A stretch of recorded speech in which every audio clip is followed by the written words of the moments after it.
남자는 홀로 벤치에 앉아 자신의 농장 한끝에 자리한 연못을 굽어보았다. 무릎에 두툼한 책 한 권이 놓여 있었고 그는 자신의 원고 서문에 쓸 구절을 끼적대고 있었다. 이 나이가 되어 돌이켜보니 인생이나 사회에 관한 정신적 태도가 가장 중요하다.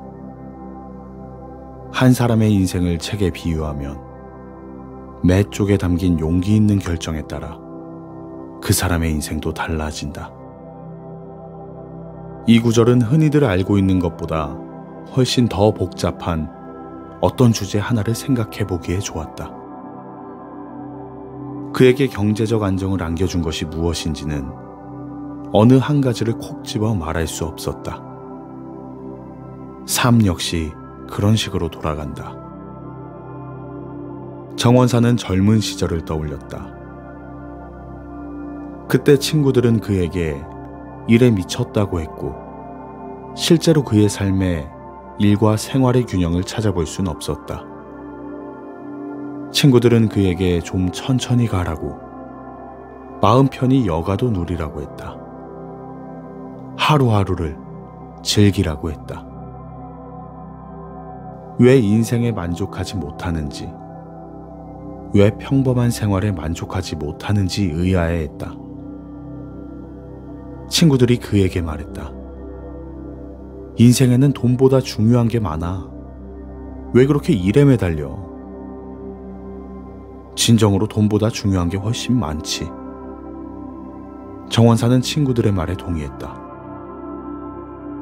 하지만 돈 문제를 극복해야 다른 중요한 것들에 집중할 수 있어. 돈과 시간이 없으면 자기 인생을 뜻대로 살아갈 수 없게 돼. 물론 친구들의 충고는 선의에서 우러나온 것이었다.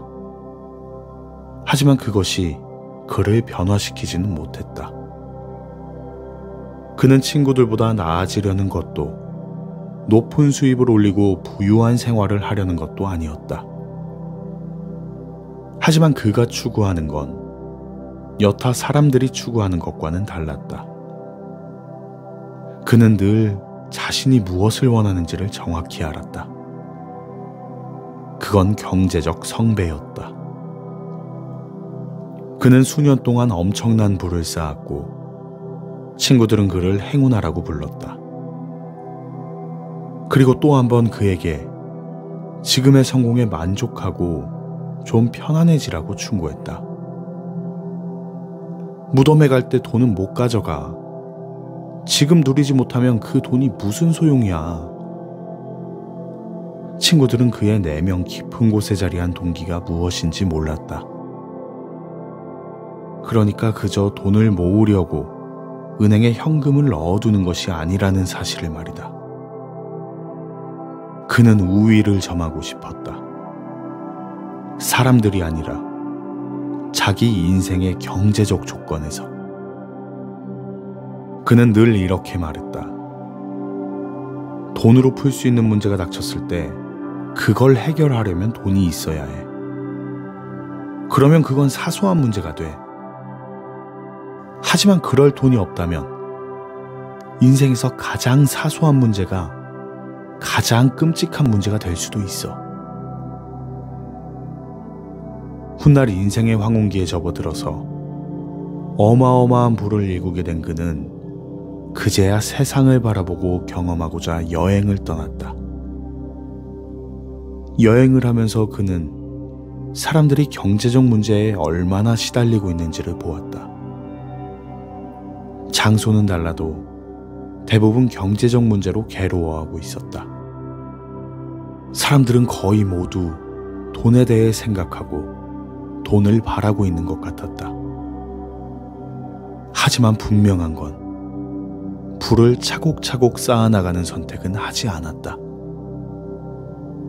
이런 점에서 그는 남들과 다르게 행동했다. 그의 성공은 다양한 목표들이 가져온 결과물들이 한데 모여 이루어진 것이었다. 부는 욕망을 씨앗 삼아 자라난다. 노인은 나이를 먹으며 온화해졌고 친구들은 그의 포도농장 단골 손님이 되었다. 그들은 그에게 부를 일구는 정원사라는 별명을 붙여주었다. 그가 뒤뜰을 가꾸는 걸 좋아했기 때문이다. 조금 유치한 별명이라고 생각했지만 그는 불만을 표시하지 않았다. 오히려 1년쯤 지났을 때 자신의 농장에 부를 일구는 정원이라는 이름을 붙였다. 그는 이 이름이 좋았다. 삶을 정원일에 비유하고 있었기 때문이다.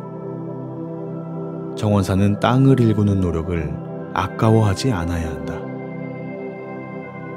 또한 겉으로 보기에는 자연 뒤에 자리한 보이지 않는 불가해한 힘들이 식물을 자라게 한다는 사실도 알아야 한다. 이제 그의 삶도 얼마 남지 않았다. 집으로 돌아갈 시간이 되었다.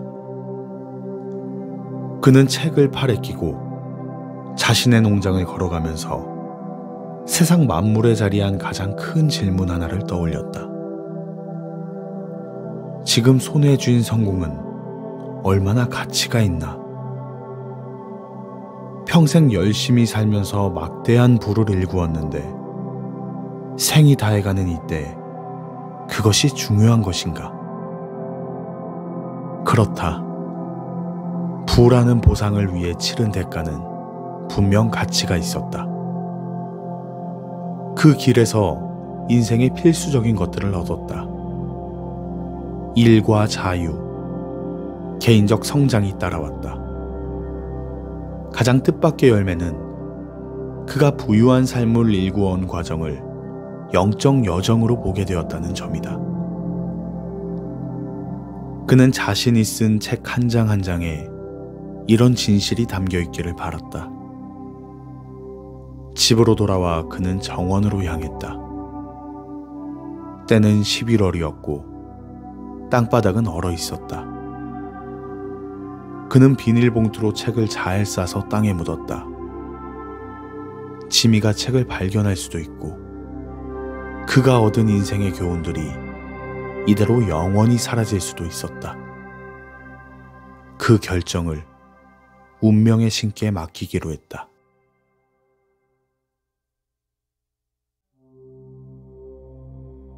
현실의 이야기를 해보면 나는 가톨릭 초등학교를 다녔다.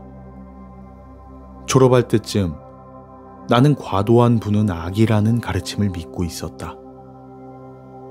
부자가 천국에 들어가기란 낙타가 바늘구멍을 통과하는 것보다 어렵다거나 돈은 모든 악행의 근원이라거나 세상을 얻는 대신 자신의 진실된 영혼을 잃는다면 그게 다 무슨 소용인가 라는 가르침들 말이다.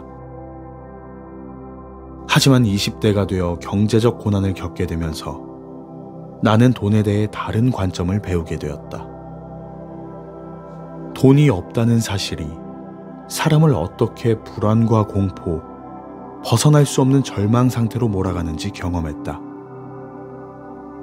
일과 삶의 균형, 즉 워라밸은 경제적으로 불안하고 초조할 때는 그리 멋진 말이 아니었다. 돈이 없다는 사실이 주는 공포를 체감하기 전까지 우리는 보통 돈의 가치를 알지 못한다. 돈은 산소와 같아서 부족해지기 전까지는 중요한 줄 모른다. 하지만 돈이 없어질수록 우리 삶은 점점 더 피폐해진다. 그러면 깨어있는 시간 내내 돈을 벌기 위해 일하든가 돈 걱정을 하게 된다. 내가 돈의 가치를 깨달은 시기는 결혼을 하고 아이가 태어났을 때였다. 가족들은 나만 바라보았다. 책임감이 날로 커졌고 경제적 문제는 거의 모든 순간 내 발목을 잡았다. 경제적으로 자유로워지기 위해 고군분투하는 나날이 계속되었다. 그리하여 지금의 나는 경제적 자유를 누리고 있다. 부는 주중에 숲을 거닐 수 있게 해주고 대학 등록금을 낼 수 있게 해주고 인생의 다양한 선택권을 부여해준다. 돈 걱정 없이 지낼 수 있게 해주고 시간에 압박 없이 살게 해준다. 부는 매 순간 의미 있는 경험을 추구할 수 있게 해준다.